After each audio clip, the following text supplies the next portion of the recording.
Hello, everyone, people. Today is Thursday, April 2nd, 2026. It's important to point out this book, No Clue Why American Affirmative Action Exists, Demands More Revival Now, by attorney Oliver Hill, who was a classmate of Thurgood Marshall. Thurgood Marshall was the first African American member of the United States Supreme Court, and Thurgood Marshall was number one in his class, and attorney Oliver Hill, was number two. They both went on to form the NAACP Legal Defense Fund. And so what you see happening right now is incompetency. Yes. What if President Obama had done this? What would they say? What would they be saying? You know the answer. This is what you call racism, where President Obama is treated one way, and then someone else is treated another way. That's called racism. That's called white American affirmative action. And it needs to be pointed out. Incompetency needs to be pointed out. We need to be honest and show the differences. Government. But now we're 1 month in, and he's talking about bombing the Iranian people into the Stone Age, destroying the infrastructure that the civilian population needs to live. You heard him threaten to strike power plants last night.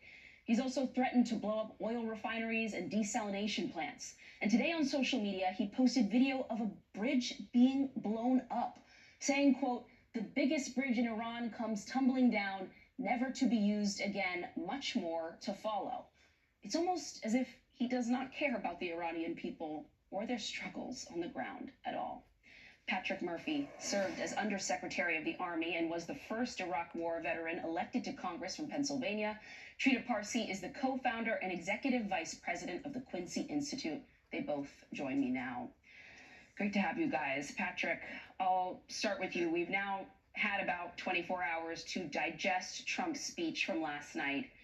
Do you feel, I guess I can kind of see your reaction and your facial expressions there, but do you feel like he gave you any sense, any piece of information about how this story ends? Unfortunately, Antonia, not. And listen, I'm a proud American, I'm a proud former soldier, Iraq veteran, but this was a war of choice. And the clear strategy around this war is murky. And that's just not former Secretary Patrick Murphy telling you, that's Trump's own former Secretary of Defense saying that, and Mad Dog Mattis. And so for those of us who are warriors that pull for our brothers and sisters currently serving, it is not good, and it was not reassuring last night. And the actions today, which I'm sure we'll talk about, also give us great pause. Trita, it was sad while I was listening to the speech, honestly, to hear the part about regime change. The president said, "We never said regime change, but regime change has occurred because all of their original leaders are dead." The regime, though, is very much not dead.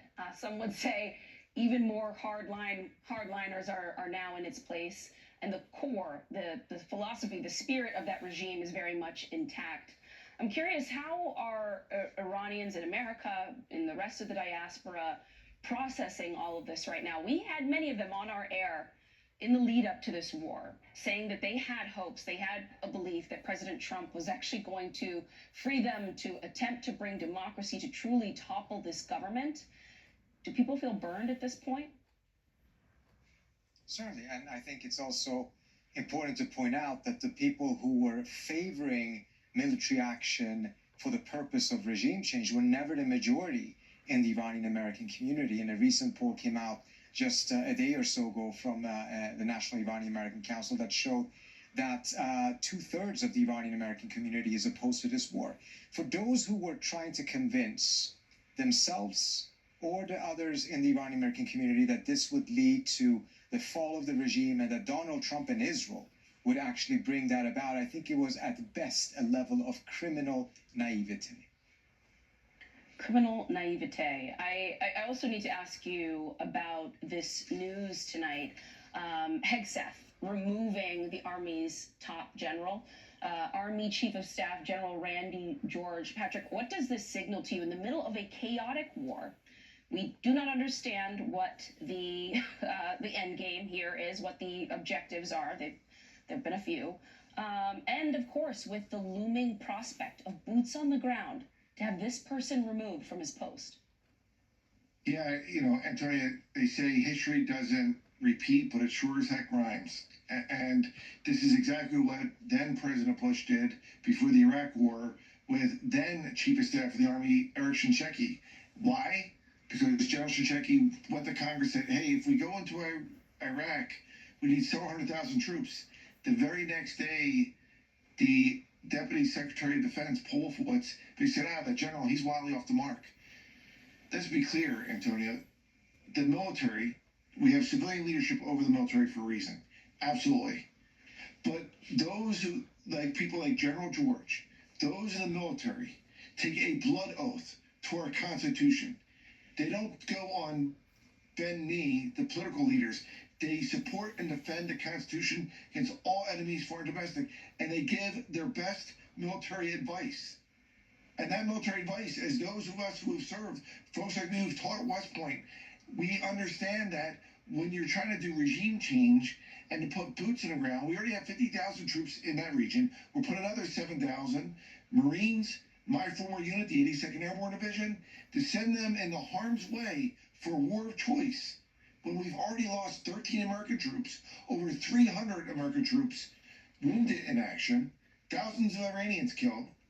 When does this end when you don't have the clear strategy to begin with and no political solution in sight? Trita, how are the Iranians preparing, and how did they read the president's speech last night? I mean, in one breath, this sort of victory is already mine. In the next breath, things are going to be sorted out in the next 2 to 3 weeks. So the Iranians at this point are reading everything Trump says with a tremendous amount of suspicion, because at the end of the day, they were bombed twice in the middle of negotiations. So they don't seem to buy the idea that he's actually pulling out. They think that that speech yesterday was there to confuse people in order for him to launch a land invasion of some islands in the Persian Gulf in the next couple of days or so. Whether that's true or not, of course, is a different story, but that's essentially what they're expecting him to do. They're expecting the absolute worst. And what they see, of course, is what the rest of us see, is someone who doesn't seem to have a plan. And that actually, in some ways, makes him more desperate and dangerous. Trita Parsi, Secretary Patrick Murphy, thank you both so much. And stay tuned. Congressman Ro Khanna, member of the Oversight Committee, joins the briefing for more on Pam Bondi's firing. We're going to be right back.